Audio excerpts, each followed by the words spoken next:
There comes a moment in every life when the noise becomes too loud to hear the truth. A moment when the voices around you begin to sound like commands instead of conversations. They tell you who you should be, how you should speak, how quickly you should succeed, how politely you should shrink yourself to make others comfortable. And if you stay in that noise long enough, something sacred begins to fade.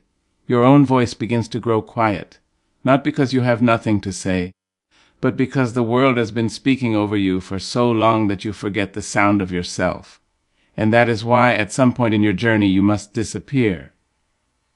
Now when I say disappear, I do not mean you must run away from life. I do not mean you must abandon your responsibilities or hide your gifts from the world. I mean something deeper, something braver. I mean you must step away from the crowd long enough to remember who you were before the crowd began telling you who to be. You must disappear from the expectations that were handed to you like uniforms. You must disappear from the approval you have been chasing like it was oxygen. You must disappear from the fear that whispers you are only valuable when you are visible. Because there is a dangerous illusion in this world. The illusion that being seen means being known. The illusion that attention is the same thing as understanding. But there are people who have spent their entire lives surrounded by applause and still have never met themselves. Sometimes the most powerful thing you can do is become quiet enough to listen to the person inside you who has been waiting patiently for your attention. And let me tell you something about that voice. It does not shout. It does not compete with the crowd. It does not push its way to the front of the room. That voice speaks in whispers, in instincts, in moments of stillness. And if your life is always filled with noise, you will miss it. So you must disappear. You must walk away from the stage for a while. You must step out of the spotlight that has been warming your skin but burning your spirit. You must give yourself permission to be unknown for a season. Because when you are no longer performing for the world, something remarkable begins to happen. You start performing for your own soul. You begin to ask questions you were too busy to ask before. Questions like, who am I when nobody is watching? What do I believe when there is no audience to impress? What do I want when the pressure to please disappears? Those questions can be uncomfortable. They can shake the ground beneath your feet. But they are also the doorway to something honest. You see, many people spend their lives building a version of themselves that earns applause. They build careers that look impressive, relationships that appear perfect, personalities that fit neatly into the expectations of others. And one day they wake up surrounded by everything they thought they wanted, only to realize they have been living in a house built for someone else. Disappearing is how you walk out of that house. It is how you find the road that belongs to you. Now, the world may misunderstand your silence. When you stop explaining yourself, some people will assume you are lost. When you stop showing up everywhere, some will say you have changed. When you stop chasing approval, some will call you distant. Let them say it. Growth often looks like distance to people who benefited from your smallness. And disappearing does not mean you have become less. It means you have become serious about discovering your depth. Think of the seed buried in the earth. When it disappears beneath the soil, it does not vanish, it transforms. It stretches roots into darkness before it ever reaches toward the light. The world above ground cannot see the work happening underneath. But that hidden work is what gives the tree its strength. Your disappearance is your rooting. It is the season where you grow the courage that does not depend on applause, the wisdom that does not depend on trends, the peace that does not depend on permission. Because if you never step away from the crowd, you will spend your life adjusting yourself to fit it. But if you dare to disappear even for a while, you begin to remember something extraordinary. You begin to remember that your life was never meant to be a performance. It was meant to be a discovery. Now I know some of you may be thinking that disappearing sounds lonely, and sometimes it is. When you begin choosing solitude over noise, you will notice how many conversations were never really conversations at all. They were distractions. They were habits. They were ways to avoid facing yourself. And when those distractions fall away, you are left with the quiet. But do not fear the quiet. The quiet is where clarity lives. The quiet is where your wounds finally speak instead of hiding behind laughter. The quiet is where your dreams stop whispering and begin forming sentences. The quiet is where you stop asking the world who you should be and start asking your spirit who you already are. And that question changes everything. Because once you know who you are, the world loses its power to define you. You stop bending yourself into shapes that do not fit your bones. You stop shrinking your light to comfort the insecure. You stop apologizing for the very qualities that make you rare. But you cannot arrive at that confidence in the middle of constant noise. Confidence grows in solitude. It grows in the long walks where you begin to hear your own thoughts again. It grows in the evenings when you sit with your journal instead of your phone. It grows in the mornings when you ask yourself what your soul needs instead of what the world expects. Those moments may seem small, but they are revolutionary, because every moment you choose to listen to yourself instead of the crowd is a moment you reclaim your life. And the truth is, the world does not always reward that kind of courage immediately. Sometimes when you disappear, people stop calling. Opportunities may seem to slow down. The room that once celebrated you may begin to forget you. Do not mistake that silence for failure. Sometimes life clears the stage so you can rebuild yourself without interruption. You see, when you are constantly visible, you are constantly reacting, responding to opinions, responding to expectations, responding to criticism. But when you disappear, you move from reaction to reflection. And reflection is where wisdom is born. You begin to notice patterns in your life that you never had time to see before. You begin to understand the choices that led you to places that did not nourish you. You begin to forgive yourself for the moments when you did not know your worth. And forgiveness is powerful, because the person you are becoming cannot walk forward while carrying the weight of who you once had to be. So disappearing is not escape. It is preparation. It is the sacred pause before a stronger arrival. And let me tell you something beautiful about people who have taken the time to find themselves. When they return to the world, they move differently. They speak with a calm that does not need to be loud. They walk with a purpose that does not need to be explained. They love with a generosity that does not come from emptiness, but from fullness. Because they are no longer trying to prove their worth. They have met their worth.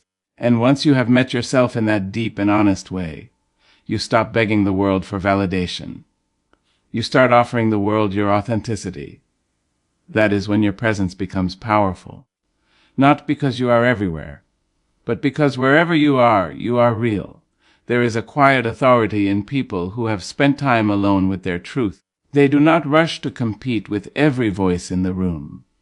They do not feel threatened by every opinion that disagrees with them. They have already wrestled with their doubts in private. They have already faced their fears without an audience. So when they stand in front of the world again, they stand rooted. And the world feels that steadiness. You see, disappearing does not erase you. It refines you. It burns away the layers that were never truly yours.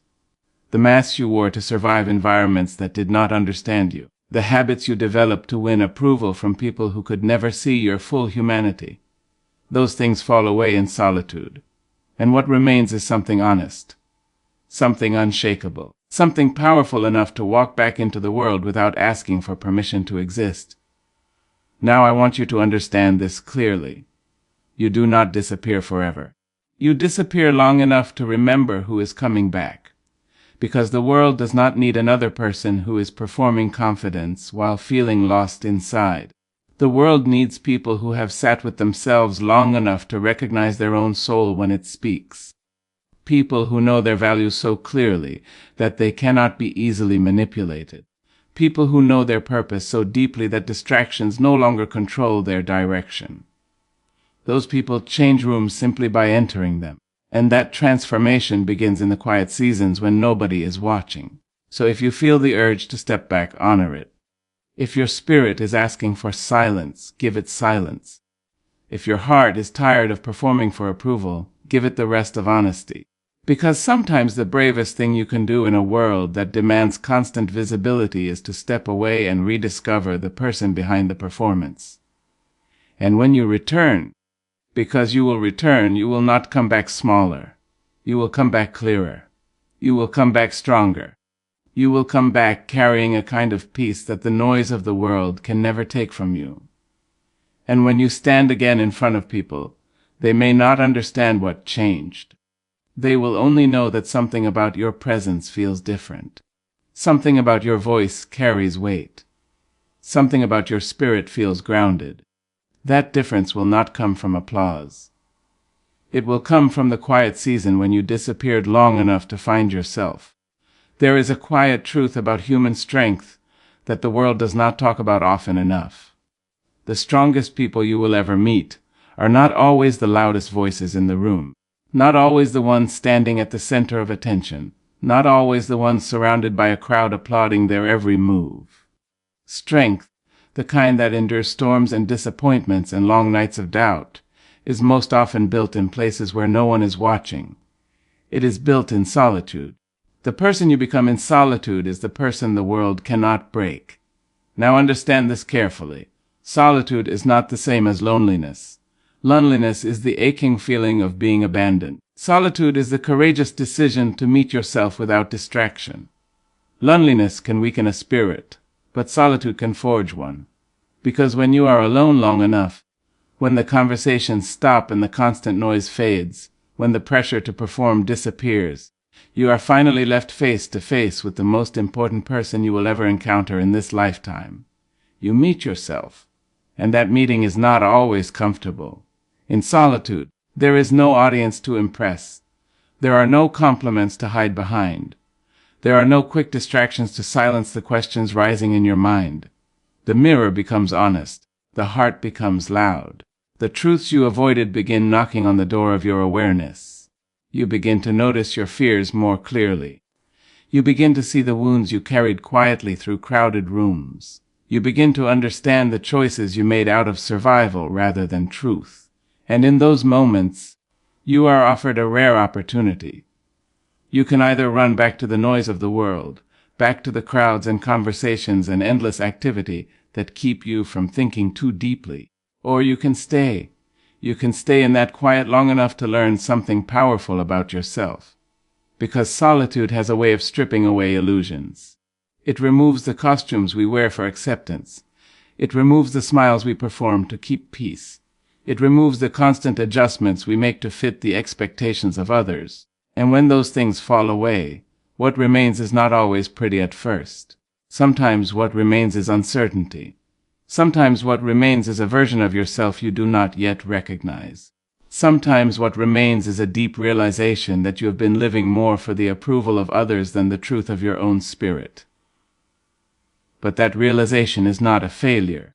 It is the beginning of freedom. Because once you see yourself clearly, you can begin the work of rebuilding yourself honestly. You can begin asking the questions that truly matter. What do I believe when nobody is watching? What do I value when there is no reward attached? What kind of person do I want to be when applause disappears? Those questions are not easy questions. They demand courage. They demand patience. They demand the willingness to confront parts of yourself that you once avoided. But if you stay with them long enough, something remarkable begins to happen. You begin to grow roots, roots of understanding, roots of self-respect, roots of clarity about the life you want to live. And those roots become your foundation. Because the person who grows in solitude learns a lesson the world cannot easily undo. That person learns how to stand without constant validation. When you have spent time alone learning who you are, the opinions of others lose their ability to control you. Criticism may still arrive, but it does not define you. Praise may still come your way, but it does not inflate you. You become steady, and steadiness is a rare power. Many people appear strong when everything is going well. They appear confident when the world agrees with them. They appear fearless when the path is smooth. But the world is not always smooth. There will be storms in every life. There will be moments when the applause fades and the doubts grow louder. There will be disappointments that shake the ground beneath your plans. If your identity was built entirely on external approval, those moments can break you. But if your identity was shaped in solitude, those moments become something different. They become challenges rather than destruction. Because when you have already faced yourself in silence, the world cannot frighten you as easily. You have already heard your doubts whispering in the dark. You have already sat with your insecurities until they lost their sharpness. You have already asked yourself the difficult questions that others are afraid to ask. So when the world throws its opinions at you, they are not new voices. They are echoes. And echoes cannot shake a person who has already listened deeply to their own soul. The person you become in solitude is not easily manipulated. You stop chasing approval that requires you to betray your own values. You stop bending yourself into shapes that do not match your spirit. You stop pretending to be smaller than you are just to make others comfortable. Because solitude teaches you something sacred. It teaches you that your worth does not come from constant attention.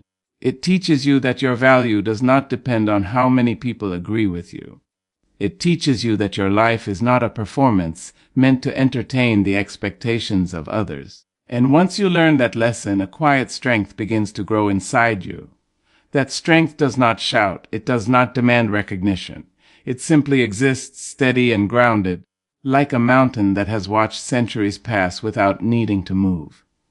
People who have spent time in true solitude carry that mountain, like presence into every room they enter. They do not rush to prove themselves. They do not panic when silence falls. They do not crumble when someone misunderstands them. They listen more carefully. They speak more deliberately.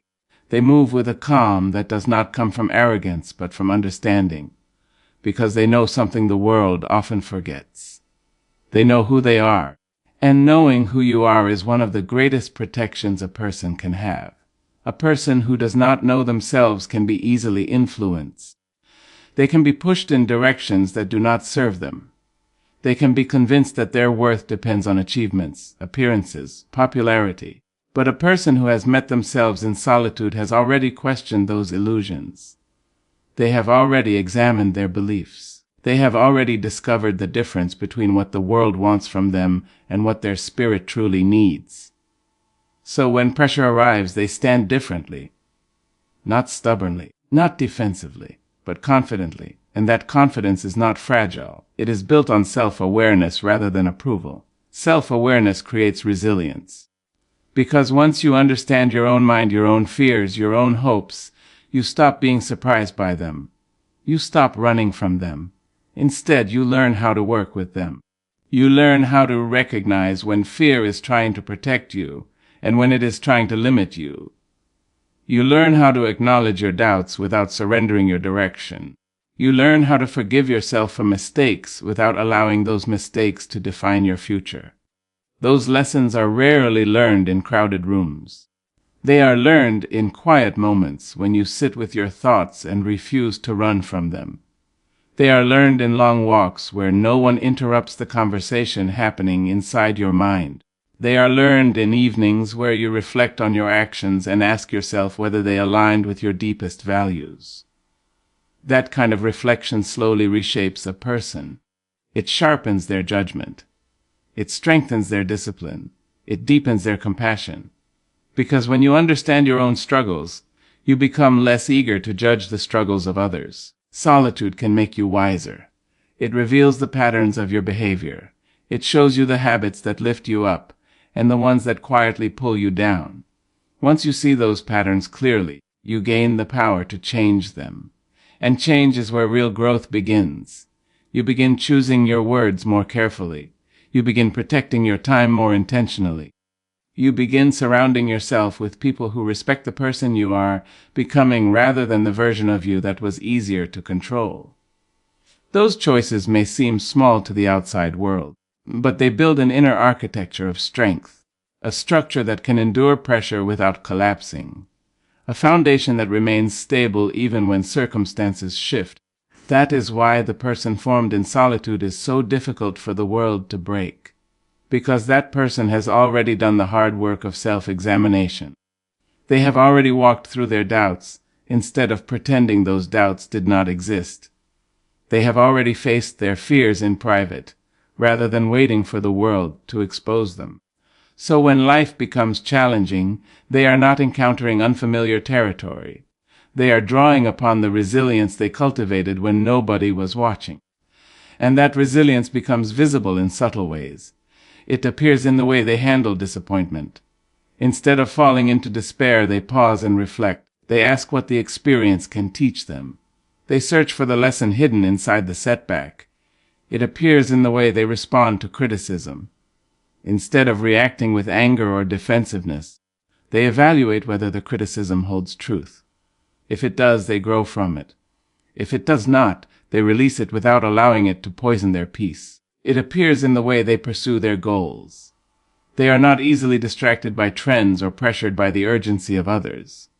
They move steadily, guided by clarity rather than noise, because solitude has given them something priceless: perspective. When you spend time alone with your thoughts, you begin to see life more clearly. You recognize how temporary many worries truly are.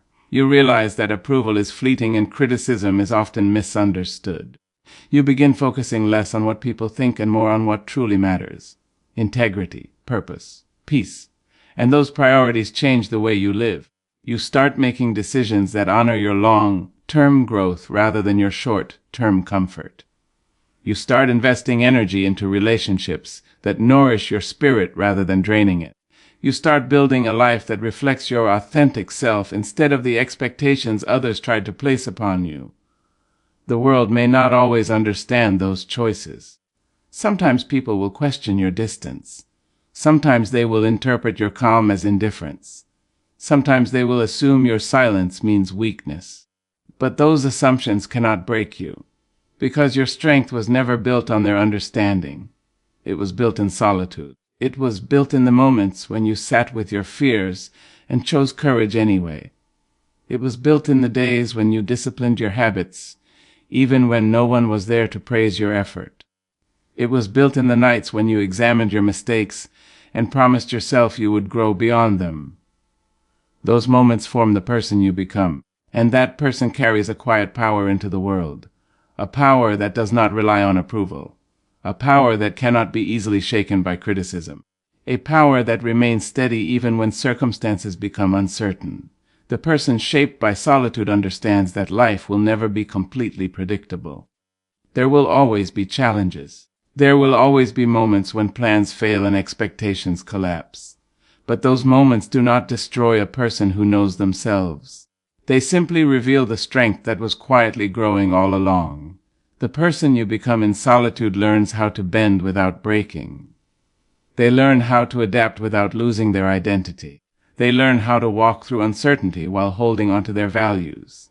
And that kind of resilience cannot be taken away by the opinions of the world, because the world did not create it. Solitude.